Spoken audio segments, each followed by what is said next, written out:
Where common sense fails. With your hosts, Chris and Drew. Warning, content may be hot. Prepare yourself. Okay, let's go.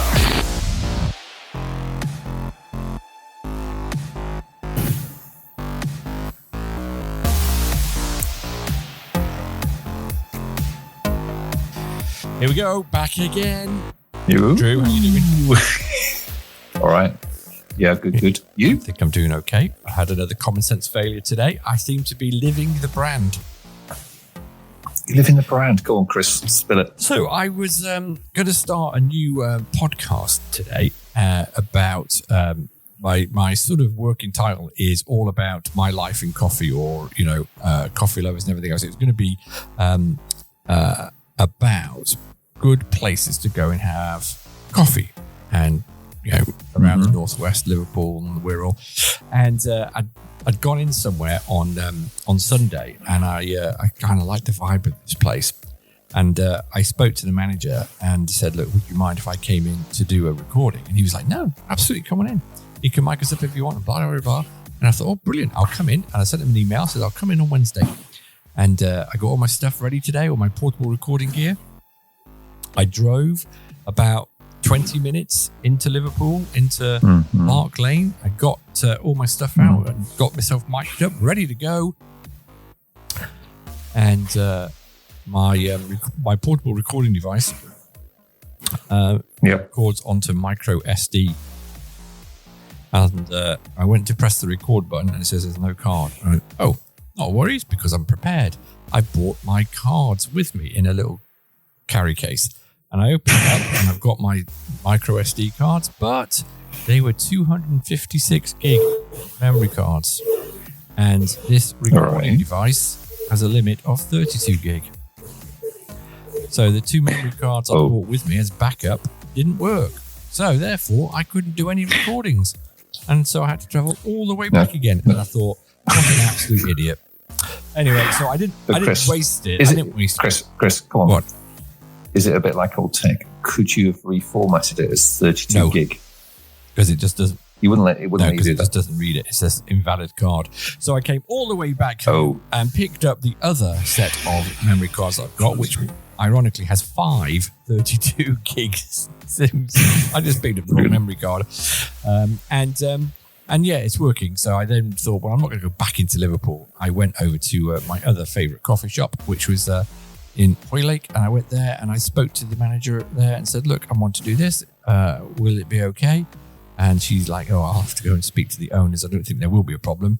And so I'm waiting for them to come back and say, yes, they're happy for me to do a recording and stuff from there. I mean, there's nothing stopping me doing a recording from anywhere. No. But I want to make sure that if I'm going to do it, then they're quite happy for that, because it doesn't stop me sitting outside and saying, "Well, this is my review of this particular coffee house." But anyway, that was me being a bit of an idiot. Anyway, so the other thing that we had on the list today, everybody, it is sad news that Ozzy Osbourne died yesterday.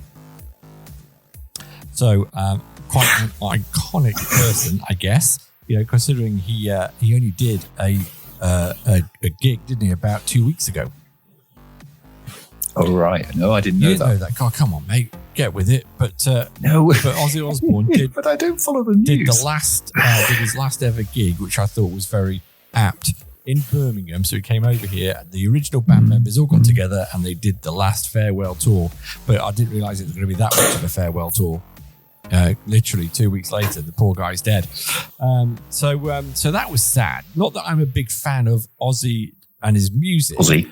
There was a couple of songs that I quite like, Paranoid and this kind of stuff, but he wasn't really, I don't think he was really our genre, was he? I mean, they were early 70s, it was heavy metal, and when we were growing up, certainly for me, that wasn't the sort of stuff I listened to.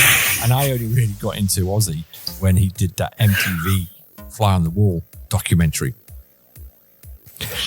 back in early 2000s. he was quite kind of funny, wasn't he? I mean, him and Sharon having a little bit of a. Oh god, yeah, I thought he was hilarious. I thought he was absolutely hilarious. Yeah, good. And so you know, I like him as a person, and then I started appreciating his music a bit more. But yeah, I guess you've got to realise that, you know, what was he had the nickname of the sort of is it the King of Darkness and stuff. And, and again, you look at some of these tributes that are coming out, you know, from the likes of Iron Maiden, AC/DC, Aerosmith, you know, all these people, Metallica, all sitting there going, you know, what an influence. So I think it will be sadly missed. But I think the thing that, again, got me was, you know, these guys now, you know, they're all coming to an age, aren't they, where, you know, people that we were growing up with are dropping dead. Yeah. You know, 76 he was. We're not far from it ourselves, 20 years. No, and how time flies. And then you look at what was the guy's name from the Beach Boys? He died a few weeks back. You know, we got Mike Peters, bless him. He died a few, 2 months ago. So yeah, it's quite scary, and not just those people. Again, I was listening to, I was seeing on Facebook today that there's a presenter for BBC Radio Wales has died. She was only 52. And she used to be the co-host on a podcast with I don't know if you ever listened to Radio 2 and Jeremy Vine, but he has this Welsh gardener guy on, and she co-hosted a podcast with him, and she was away on holiday in Canada and had a car crash, dead.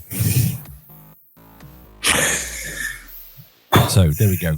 Let's start off with a sad. I was going to say, this is really upbeat, Chris. This is really upbeat. I just want to start with that because then it's only going to get better. It's only coming low. Aim high. We've got to start. Right, okay. So we'll take off. So there we go. So sad news about Ozzy, but you know what? At least the one good thing about that is he's left us his legacy of his music. So the guy won't be forgotten. Massive legacy. And you know what? When I die, who knows? They might start listening to these podcasts.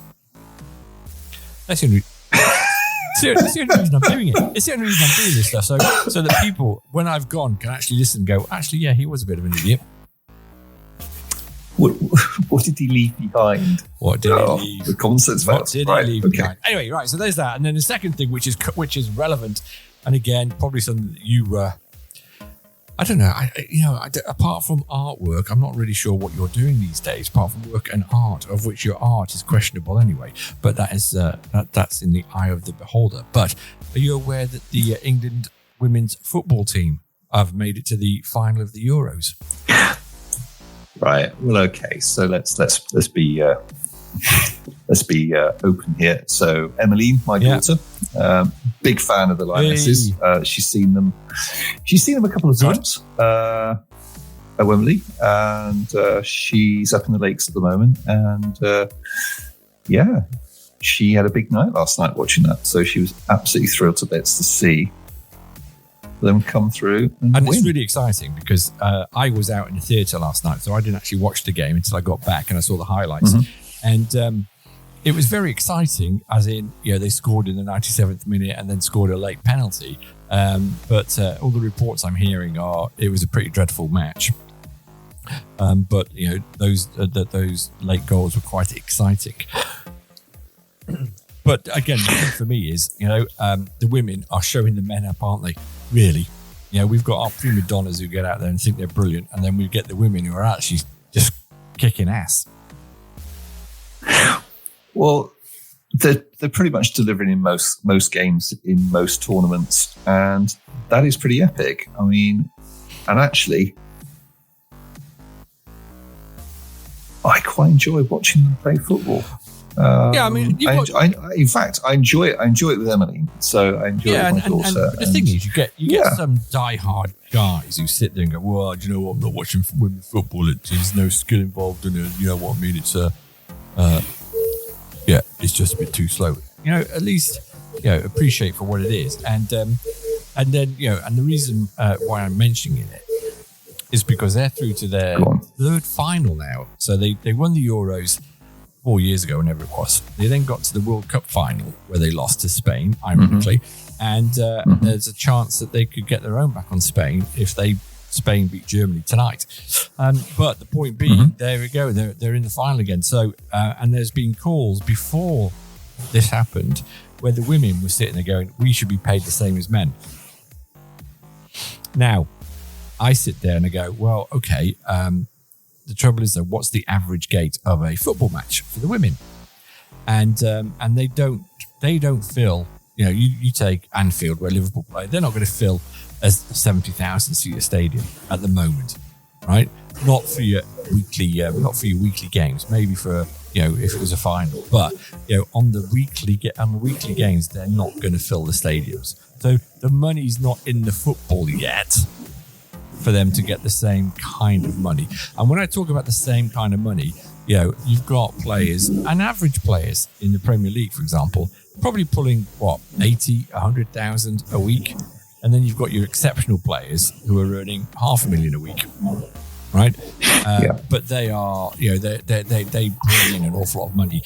But it got me thinking, should they be paid the same? So do you know how much an England player gets, men, when they play?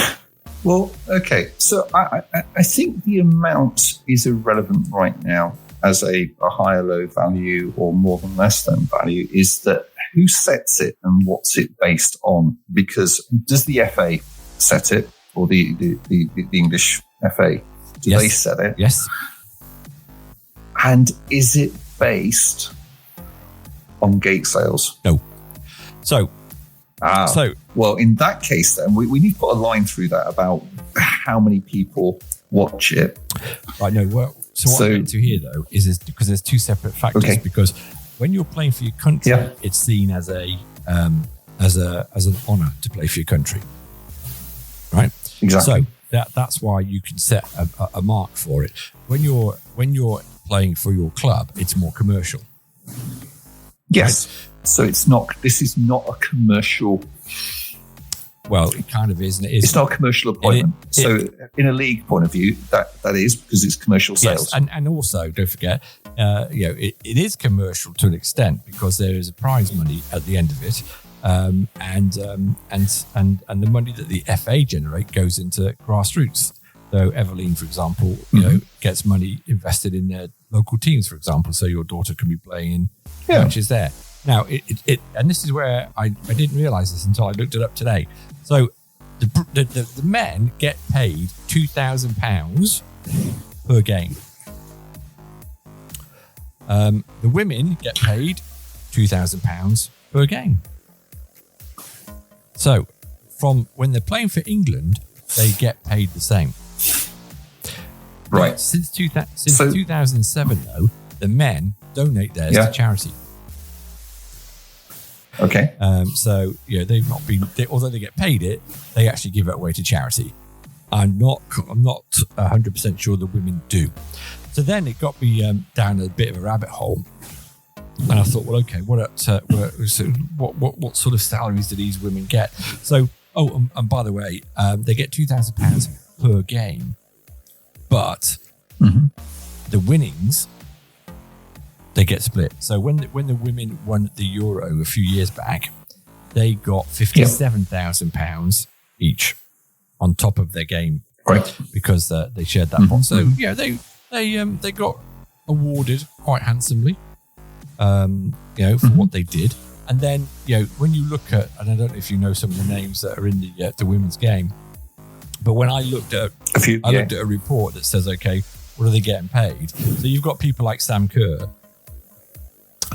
who I think plays for Chelsea. And she, for example, based on 2023 numbers now, so this might well have changed, but as a salary, she's pulling 417,000. That's not a bad salary. It's not bad. You've got Alex Morgan, she's pulling 375. You've got Julie Ertz, she's pulling about 360. So these are the top of the women's game, and this is their salaries. What they also get on top of that is sponsorship and everything else. So I don't think it's as bad as you thought. Although the further down the league you get, right, the average of a woman's player outside the Premier League is only something like 30,000.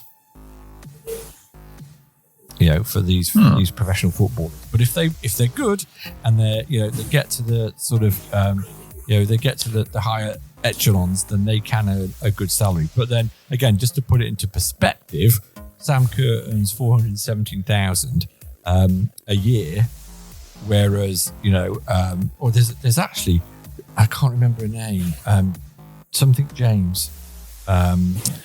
She earns about 250,000 a year. Yeah. And her brother, who plays for Chelsea, he earns something like 125,000 a week. So he's got to work 2 weeks to earn what she does in a year. So that kind of puts it into perspective, right? Yeah. Yeah. So there's my argument about salaries for the women, and I think but I guess as well. But okay, so have we drawn a conclusion? Should we? I think that they should be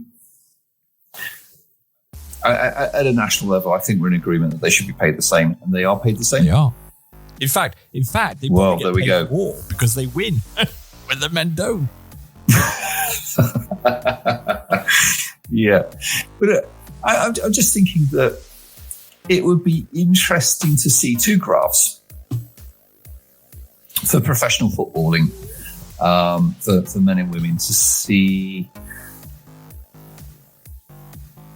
in effect the extent at which, let's say, there's been an increase in payment and reward for playing professional football. Because let's say 20, 30 years ago, when we were kids, when we were younger, again, professional footballers are they getting paid more?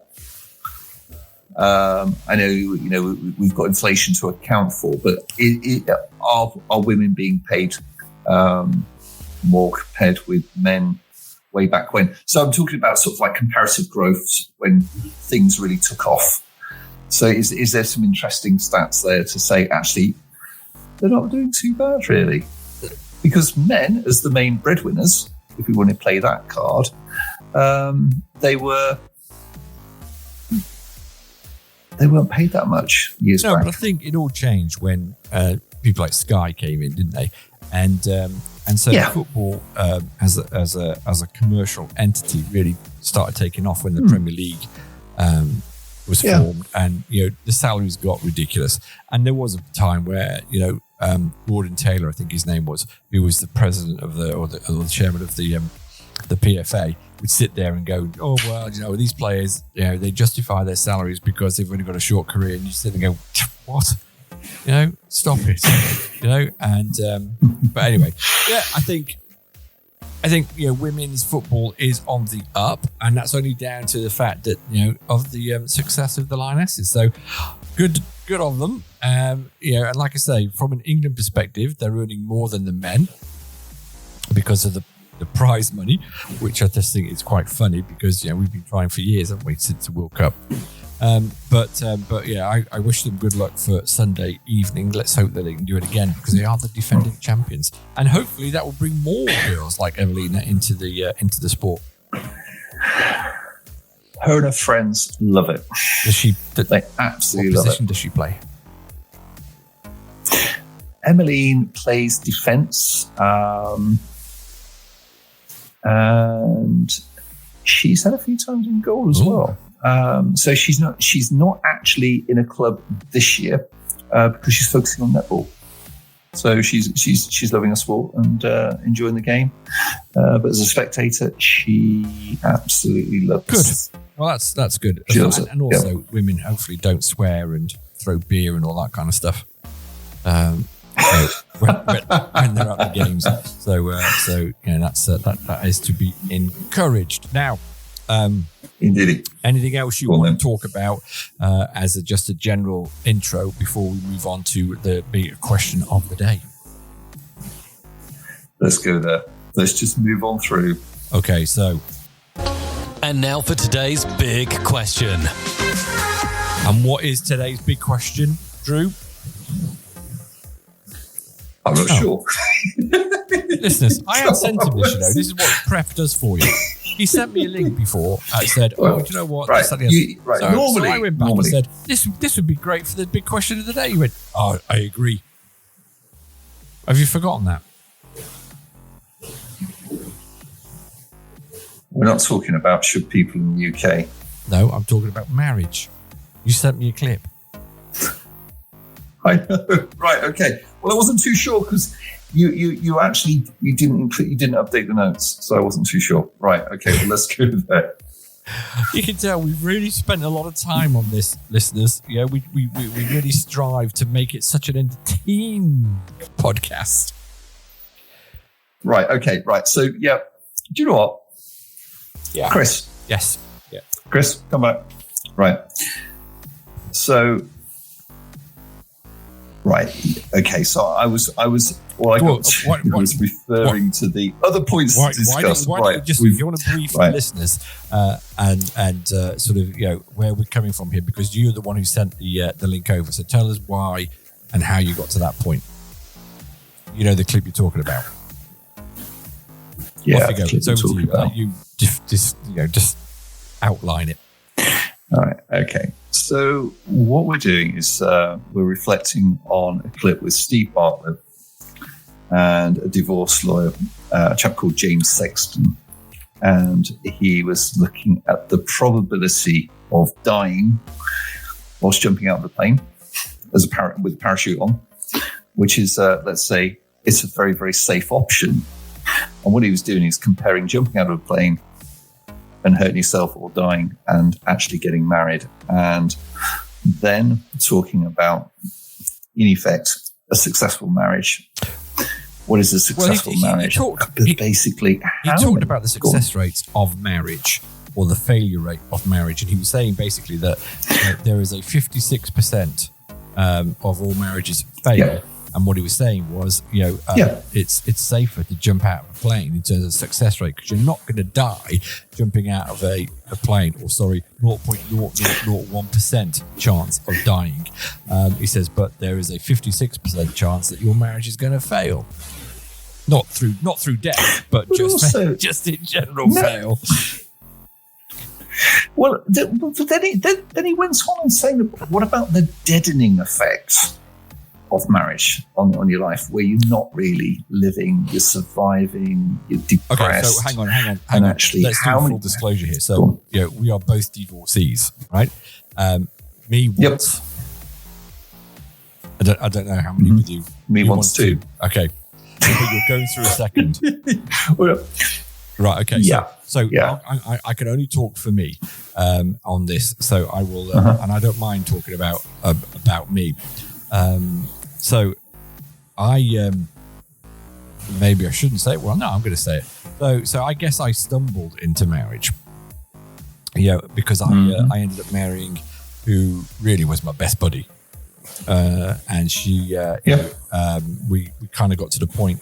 It's going to sound awful to everybody, but we got to the point where we were in our late 30s, and all our friends had been married and had kids, and we were the only ones that weren't. And we were like, oh, you know what? Our circle of friends is diminishing because they're all getting families, and so we were kind of going, well, shall we then? Oh, okay then. It was kind of like that, and that's not really the best way to start a marriage. We were best of buddies, and I think for me. Without going into the detail, when I got to the point where I needed positivity in my life because I was, I'd given up my job, I wanted to start my own business, and this, that, and the other, and I felt I was not in the great place in terms of my relationship, and I needed to have as much energy, positive energy around me. So I decided, it was a gamble, but I decided that that's what I was going to do. So I kind of moved out, went for divorce and changed jobs, the three most stressful things that you can do in your life, apparently. And I thought, well, you know what, let's do more in one go and get it over and done with. Now, I'd been unhappy for years before then, and so I guess for me, when the time came, it was like, oh, do you know what, I'm doing it, and you know what, I suffered in terms of I don't see my kids anymore, which I think is pretty. I'm not going to say too much about it, but the fact that the other person has kind of turned the kids against you, I think is pretty awful. But that's the stuff that I've had to put up with. But it's put me off marrying again, right? So and I'm completely honest about that now. And I'm going, do you know what? No, the only time I will get married again now is when I'm near my deathbed, and I can get married because they will then inherit things like my pension and everything else. Right, so it'll be a marriage of convenience, and I've told my partner that, and she's a divorcee as well. And so at the moment, there is no incentive for me to want to get married. I don't see why, because and again, I'm not being too cynical here, but you look at marriage at the moment, and I guess certainly men of a certain age, and certainly men who've been through it once, you kind of sit there and go, hang on, so let's say I'm a successful guy, I build up everything, and then for whatever reason the relationship breaks down, you end up losing a half of what you've built. And you sit there and you might be in your 40s, early 50s and go, geez, I've got to start again potentially. And so I think a lot of men, once they've been through it once, are a little bit more wary of doing it for a second time. Well, I think it's the same for women as well. I mean, again, it's interesting when you're going through a divorce or separation, then you end up finding other friends or colleagues, or you end up talking to people and find that they're going through a similar journey. But here's my particular view on this: is that I'm really interested in a chap called John Gottman. And he created this. So he's a professor and studies sociology and psychology of relationships, and he set up a love lab, and he's now running the Gottman Institute. But what he's found is that there's signs for predicting a relationship failing, and he calls it the 4 horsemen. And the first horseman that he calls out as saying, if this happens in a relationship, the relationship is most probably going to fail. And that is just criticism, where one partner is criticizing the other. And so this is like a complaint, a criticism. And I think also that when partners start comparing their relationship with another, that what it's actually you're doing is you're eroding the foundation of the relationship. So you're not just eroding the other person's energy system, you're actually eroding the relationship foundation. It's like taking a sledgehammer to it. Yeah. I mean, and I think then, people in life in general, I mean, there's always been that thing, haven't they, where it's like, the Joneses, everyone's kind of looking around and trying to compare themselves to others. Yeah. And sometimes, and I've said this a lot, and I've said it and it took me a while to get to that point. I think I got there when I hit about 40, when I kind of went, I'm sick and tired of being that people pleaser, and I'm sick and tired of doing stuff because people expect me to. I'm going to do stuff for me, and therefore be happy with what you've got as opposed to doing it for others. Yeah. So the second sort of sledgehammer to take to the foundation of your relationship is the use of contempt. So when you're sort of like mocking, being sarcastic, ridicule of them, calling them names, and being really, really disrespectful to the other person. Again, the second horseman that will kill a marriage, kill a relationship, is contempt, where one individual or both individuals is being sarcastic, they're ridiculing them, they're disrespecting them, they're attacking them. And these direct attacks, again, you're not just attacking the other person, you're actually attacking the relationship foundation. It's going to crumble. At some point, it will basically dissolve, it will decay, and it won't be able to support the marriage or relationship anymore. Right, okay. So that's an obvious one. How do you distinguish what's the difference between that and a bit of banter?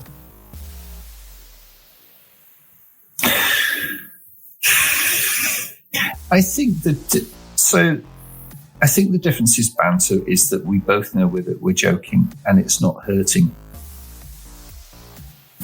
It's when the banter actually does hurt and the other person. I think we know when it's hurting or not. And actually, it's taking time to know actually that banter is upsetting the other person. If the other person's not joining in, chances are it's gone beyond the realms of just banter. Okay, so what's your third one? Third one, it's not mine. It's Gottman's defensiveness. So basically, experiencing maybe a little bit of feedback and saying, "Chris, it'd be really good if you put the dishwasher on." Have you been listening in on my conversations with Chris? Mate, it's obvious. I've known you for years. But actually, that's part of my daily routine now. Actually. Oh, good man. Do you know what? I can see you doing that. But again, the point, I think, that's sort of like when we start going into a defending mode, is that again, it's sort of like reversing that, and you're not listening. So if you're not listening and you're not responding, then you're blocking off the other person, and that's going to kill the relationship. It really is. Over time, it's going to kill it. I'm not listening. I'm just going to be defensive. But again, this clip, I can't remember the chap you mentioned in there, but this clip specifically that you sent me. I mean, the guy was sitting there and going, he was also talking about, why do you get married, right? Because that's what I think that was his big thing, which was just when someone says I'm getting married, ask the question why. And I think men are different to women. I think women think it's all going to be princess and this, that, and the other, and men maybe sometimes think, well, as he mentioned, is it because, well, do you know what, I don't want to grow old on my own? Is it for the sex and this, that, and the other? And he was sitting there saying, well, do you know what, I don't think the fact that you think you might get regular sex when you're married, in fact, it might be the complete opposite. Which I thought was quite funny. Well, right. Let me just finish off then. And I think that's a really great question to fall onto and say, well, okay, if this is going to happen in any relationship, so stonewalling, gaslighting, these are all things that are coming out in modern day language. So when we're actually literally just blocking the other person down and stonewalling them and basically separating and alienating the other person to stop that relationship, then it's going to kill the relationship. In effect, your relationship's going to die as a consequence of that. So again, why be in a relationship, but why get married? If it's a 50-50 or worse than 50-50 outcome, why get married? Is it an archaic sort of fairy tale? And I think for many people it is. Without genderizing, I think the idea of having this big fancy dress event, is it about fairy tales? It's bloody expensive. It is, and it becomes even more expensive. And I think that's his point, isn't it? So his point is just like, well, why? Let's go down that kind of traditional route, right? And again, I'm going to stereotype things here where, maybe not so much now, but certainly, in the past, it was perceived that the man was the breadwinner in the majority of situations. And, the women, once they've had a kid, everything else, it was kind of like that insurance policy that meant, well, do you know what, I might not be working, and do you know what, you're going to be paying for, until the kids are at least 18, right? I know, for example, my ex used to take the money and it wasn't going towards the kids, and I know plenty of women who have kind of got the money and spend it on other things. It's not necessarily going to be spent on the kids. Now, you can argue that, any which way, and but there are some women who've been out there, for example, and gone, well, do you know what, I want you to pay for this, I want you to pay for that, I want you to, if let's say they marry into wealth, and you look at what's her name, who married Kanye West, the Kardashian woman, she married him. Yeah. I think they weren't together that long, and yet she wanted 160 million quid. And so you could sit there and go, wow, so she's made for life there, isn't she? And I think there are some women, and I'm sorry, I'm going to say it out there because I think there are some women who will look at it like a meal ticket. I mean, the number of young girls over the last few years, I used to hear saying, I'm looking for a footballer. Well, why are you looking for a footballer? Well, because of the lifestyle. They wanted to be a wag, because they thought, didn't really care about who the footballer was. They just wanted that lifestyle. And I thought that was quite sad. What happened to romance? I hope that there's an awful lot of people out there that are getting married, and it is more about symbolism. So. Absolutely, I do. And it's more about the commitment, and also does the amount of money that goes onto the marriage and everything, all the paraphernalia that goes on around the marriage, does that potentially erode the symbolic nature of it? But it doesn't help. It doesn't help when kids are watching things like Love Island. No. Or Married at First Sight. I mean, Married at First Sight, not so much, because I think the thing with Married at First Sight, they're not sitting there going, I want a multi-millionaire and blah, blah, blah, blah, and it's based on looks, because, they're going on there maybe for the fame, but you go onto Love Island and, you've got people on there going, you know what? Yeah, let's stick together even after the show, because together we're stronger and we can get more commercial deals out of this. And you're thinking, what? Yep. You stayed together because as a pair, you can command more.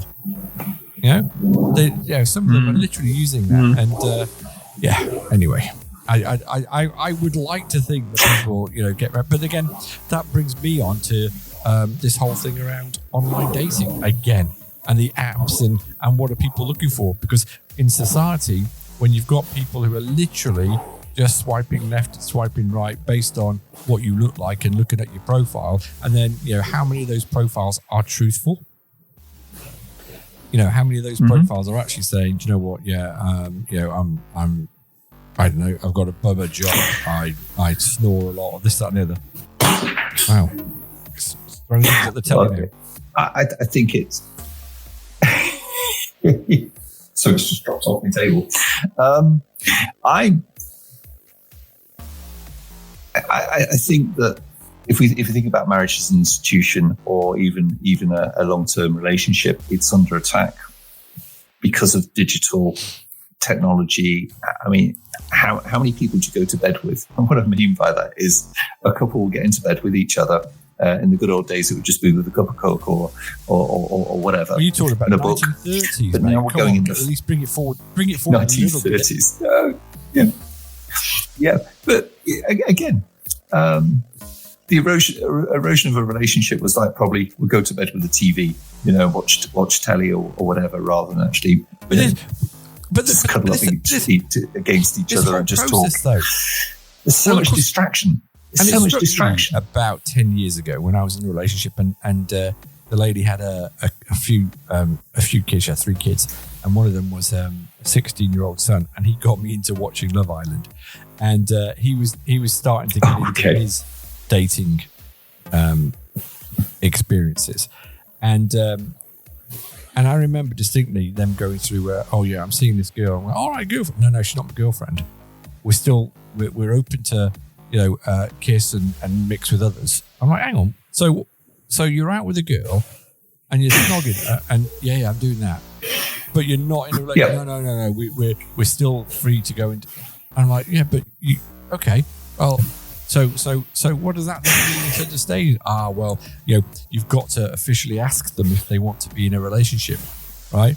And it's like, wow, okay, so that's the big thing. So then the big thing is, he's asked me to be his girlfriend or whatever it might be. And this is reflected on Love Island. So in Love Island, they're all matched up with each other, snogging and this, that, and the other, but they're not in a relationship.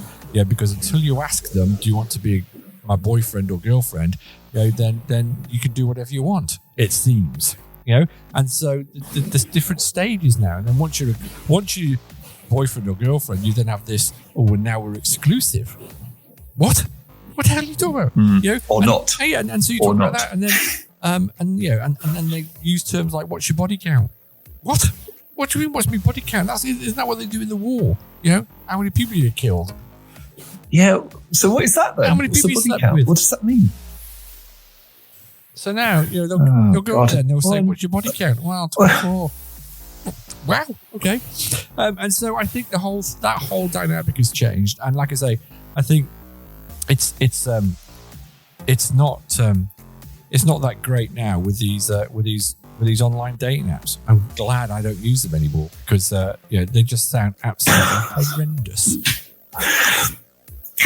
Well, at the end of the day, there's people paying money for, in hope, and it's a bit of a lottery, whether you swipe left, swipe right, and, if you match, then one word said wrong, it's just like cancelled. And again, does that reflect cancel culture? Does that reflect trolling? And there's so much conversation. Right, well, but I'm hearing about. Again, I'm sorry, but go on. And again, this only comes with confidence and also, I guess, security is the fear of being cancelled. Right? People should be standing up to it more and not letting people cancel you. The fact that we're all so scared of being cancelled lets them get away with it. Right, and I'm sorry, but these people need to be not cancelled.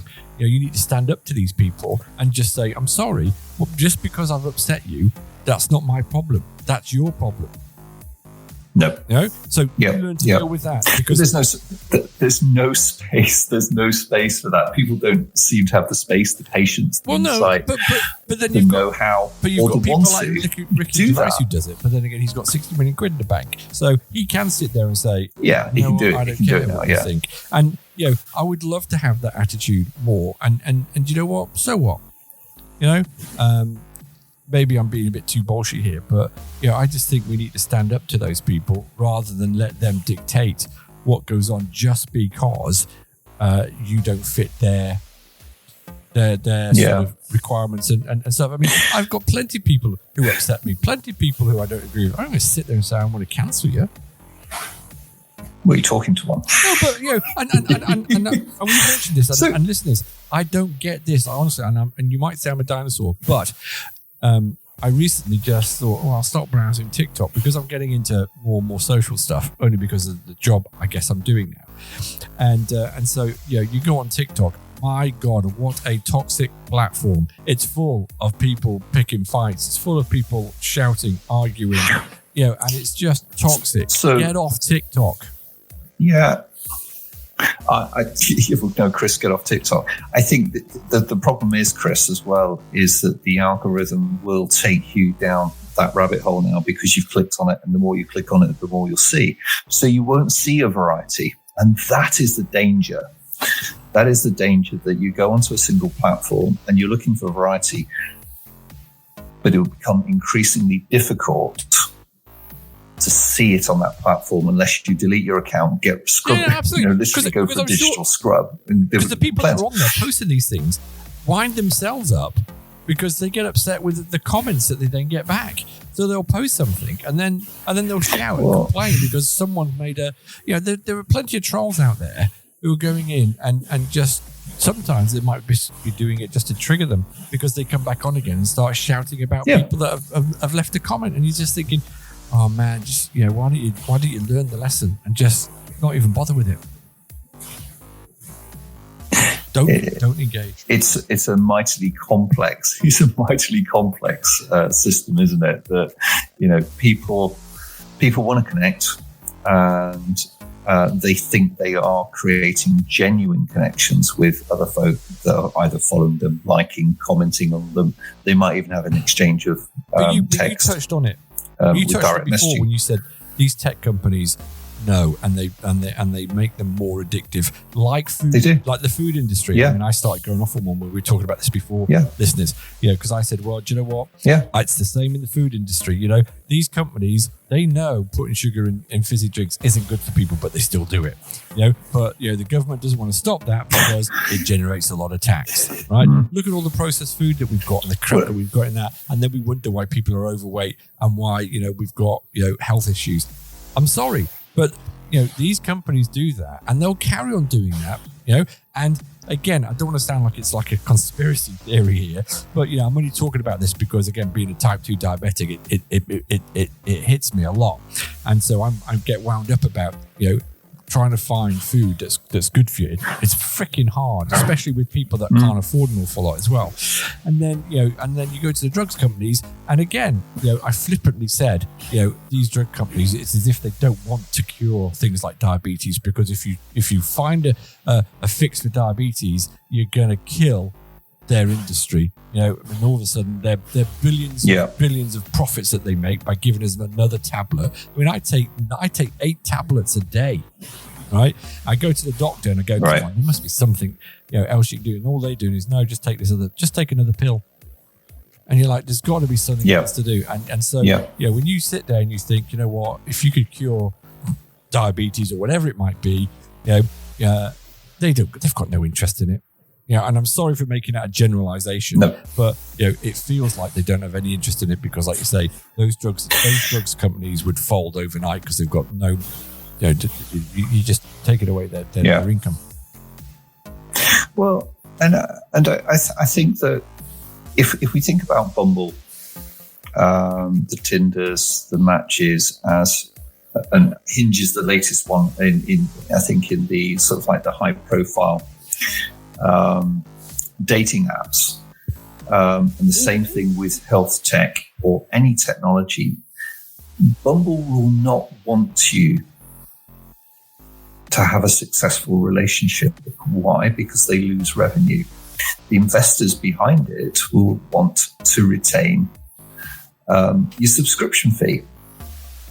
So there is always an incentive to keep you, to keep you involved. So even if you met somebody early on in your relationship, there is that, because the way it's gamified, the way it becomes addictive, it's always going to say, well, is there another red bus going to come on alongside? The chances are you're never going to commit to a relationship whilst you're on that technology. So again, how many people genuinely cancel their subscription, delete the app, and stay with the person they're dating? How many of them are still dating because they've met somebody and still got one eye on the app? That business model. Sign up for 12 months, sign up for 6 months. And you know what?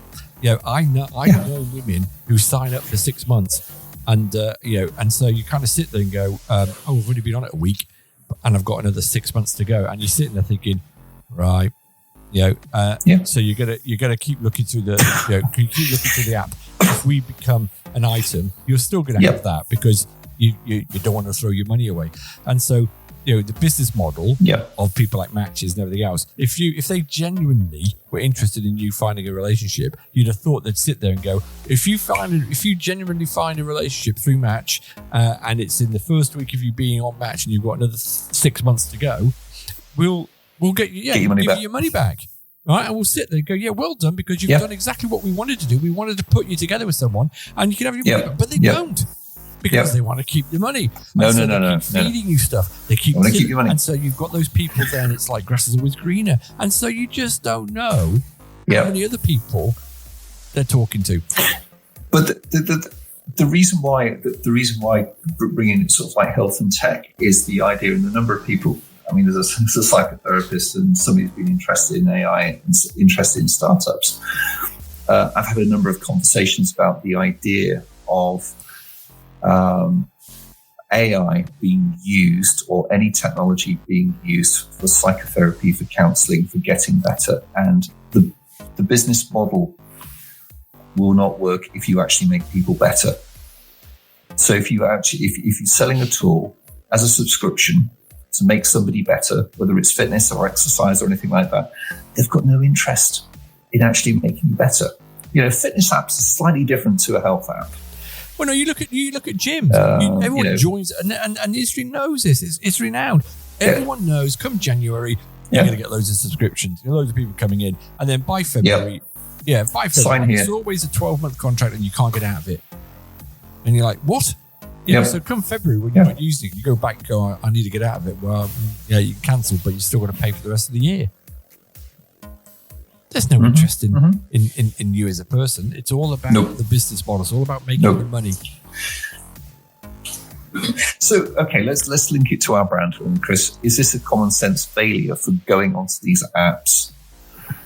Is it because humans are vulnerable? Or is it because we're vulnerable? Or we're genuinely vulnerable to these types of influences? We end up trusting brands.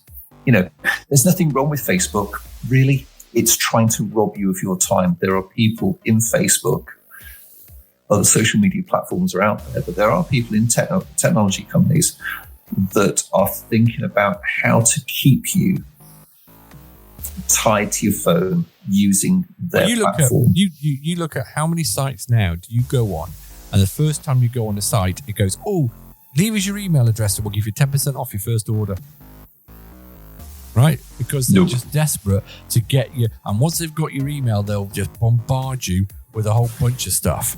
Right? Because, that's what they do. So they're just playing on that, and it's all about generating money, unfortunately. And, again, we talk about society being broken. Well, I'm not surprised when, we're on our screens as often as we are. And societies are broken, relationships are broken. It's like a drug. These apps are like drugs. They are. They're designed. And so, I think I keep hearing a lot of people saying they're having a detox. And what I think is quite funny is I listen to some celebrities who go, do you know what? I had a week's detox. And you think, great. And they go, it's just the best time ever. You go, brilliant. But then they go straight back onto it again. So, okay, so you have a detox for a week and you sit there and you say how brilliant it was that you didn't have to check your emails or, you weren't scrolling and this, that, and the other. And so you've admitted that you think your life is better, but then after a week you go back on it. I don't get that. I kind of want to sit there and go, well, maybe you should just try and wean yourself off it. But again, you're not allowed to, are you? Because we're surrounded by it. Everywhere you go, the banks want you to use their mobile apps now so they can track what you're doing. Yeah, I'm going to sound really cynical, but it's all just ways of tracking us. I mean, I was hearing the other day, and again, I might be scaremongering here, but I heard that the government are thinking of tracking how often you leave the country. They probably do already. But, And of course they do. Doing? Are they sitting there saying, well, excuse me, Mr. Saffel, you've been out for, you've had 4 holidays this year. Sorry, not allowed that because, we're only going to allow you to have 2 because your carbon footprint's too high or whatever it might be. Can you imagine if it gets to that point?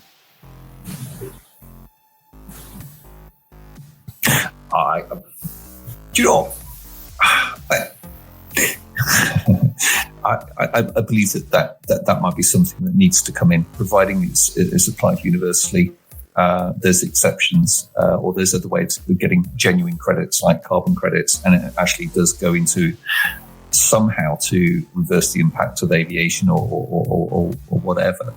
I don't think that's such a bad thing. Right, but the problem is you cannot do it in localized societies. No. You can't sit there and the UK go, we're number one in controlling who can leave our shores, when you've got China, Russia and everyone else just going, we don't care.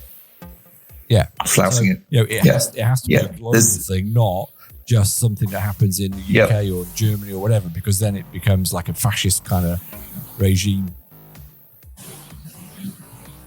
When the government's telling you what you can and can't do, it's all 1984 again. Wasn't a bad year for music. Anyway, talking about music, right? We're going to move it on. We've got. Go on. Let's do it. 2 into 1. Whatever is it? What's it called? Where two become one. Two songs, one Yes, common let's link. light up a little bit. This new feature that I'm doing. So, Light it up. to become one. Have you? You know what it means? It is. I'm going to play 2 tracks. I'm only going to play. Yeah.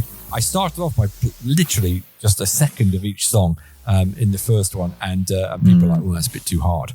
But I can't play music on this podcast because of performing rights. So I'm going to try this one to see if it's a little bit longer, but not much longer. But it's I'm going to play you snippets of 2 songs.